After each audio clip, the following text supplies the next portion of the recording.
കോൺഗ്രസിന്റെ എല്ലാ മുഖ്യമന്ത്രിമാരും പ്രമുഖ നേതാക്കളും ഒക്കെ എത്തുന്നുണ്ട്. ഇത്രയധികം വർഷത്തിന് ശേഷം UDF സർക്കാർ അധികാരത്തിലെത്തുമ്പോൾ അത് വലിയ ആഘോഷമാക്കി മാറ്റുമെന്ന് ഉറപ്പാണ്.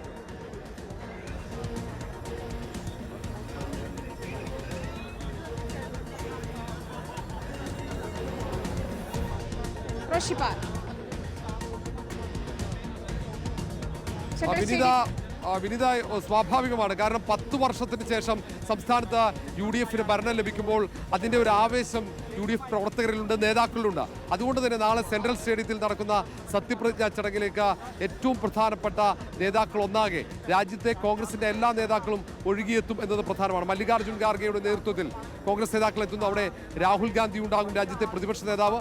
അതിനൊപ്പം പ്രിയങ്ക ഗാന്ധിയും ഉണ്ടാകും. അതിപ്പം കോൺഗ്രസിൻ്റെ മറ്റ് സംസ്ഥാനങ്ങളിലെ മുഖ്യമന്ത്രി, അത് ഹിമാചൽ പ്രദേശ്, തെലങ്കാന, കർണാടക മുഖ്യമന്ത്രിമാരുണ്ടാകും. കർണാടകയിലെ ഉപമുഖ്യമന്ത്രി DK ശിവകുമാറുണ്ട്.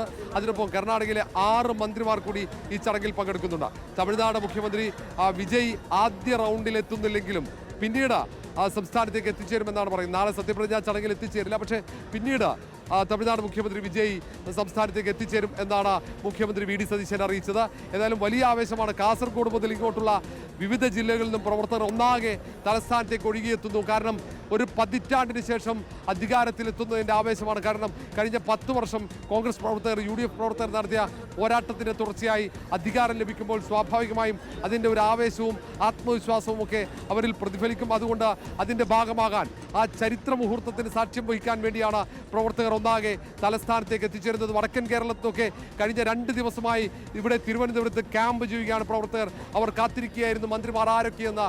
കോഴിക്കോട് ജില്ലയിൽ നിന്നും കോൺഗ്രസിനും ലീഗിൻ്റെയും മന്ത്രിമാർ ആദ്യ റൗണ്ടിലില്ലെങ്കിലും അവർക്ക് അതിൻ്റെ ഒരു നിരാശ അവർ മനസ്സിൽ വെച്ച്, പക്ഷേ UDF അധികാരത്തിലെത്തുന്നതിൻ്റെ ആവേശം, VD സതീശൻ മുഖ്യമന്ത്രിയാകുന്നതിൻ്റെ ആവേശം എല്ലാം അവരുടെ വാക്കുകളിൽ, അവരുടെ മുഖത്തൊക്കെ പ്രതിഫലിക്കുന്നുണ്ട്. വലിയ ആഹ്ലാദത്തിനാണ് തലസ്ഥാന നഗരം. ഏറെക്കാലത്തിന് ശേഷമാണ് ഇങ്ങനെ ഒരു ജനക്കൂട്ടം, അത് കേരളത്തിൻ്റെ നാനാഭാഗങ്ങളിൽ നിന്നുമുള്ള ജനക്കൂട്ടം തലസ്ഥാനത്തേക്ക് ഏറെക്കാലത്തിന് ശേഷമാണ് ഒഴുകിയെത്തുന്നത്. വിനീത, അതാണ്. TV പ്രസാദ് കൂടിയുണ്ട്. പ്രസാദ്, നമ്മൾ നേരത്തെ പറഞ്ഞതുപോലെ ഒരു പഴുതുമില്ലാതെ സുരക്ഷയൊരുക്കണം. മഴയുണ്ട്, അതുകൊണ്ട് കരുതൽ വേണം. അങ്ങനെ കൃത്യമായി തന്നെ പൂർത്തിയാക്കാൻ, സത്യപ്രതിജ്ഞ പൂർത്തിയാക്കാനുള്ള ഒരുക്കങ്ങളാണ്. ഗതാഗത നിയന്ത്രണവും അതനുസരിച്ചുണ്ട്. ഇപ്പോൾ ശരി, 1 മണിക്കൂറിലേറെ സംസാരിച്ചതാണ്. ഇപ്പോൾ ഒന്നും സംസാരിക്കാനില്ല എന്ന് അദ്ദേഹം പറഞ്ഞു.